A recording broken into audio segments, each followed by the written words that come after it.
Oh, jadi. Aku dah sendiri lagi. Baru gitu. Oh, dah ambil mula lah. Bang. Abang Terengganu tak? Asal Terengganu. Terengganu ke mana? Wakacai. Oh, ada nama kapal orang kacak kat Terengganu ni. Ada. Okey, tak apa. Persoalannya adalah kenapa budaya orang Terengganu? Budak. Saya nak jawab. Dia jawab you cakap. Okey, orang Terengganu suka makan nasi dagang. Betul tak? Betul. Tak bodoh. Pandai. Ada segi. Lagi selain tu? Selain tu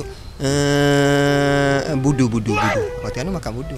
Bukan kepuk lekor ke bang? Yelah, keput ekor cicah budu. Orang lada. Boleh cucuk keput ekor. Yang tuang tu cicah dengan budu. Okey, tak apa.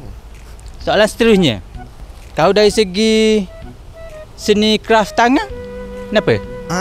Tangan. Kat tangan benda tu dikir barak. Apa? Dikir barak. Tu bukan keras tangan lah bang. Tangan.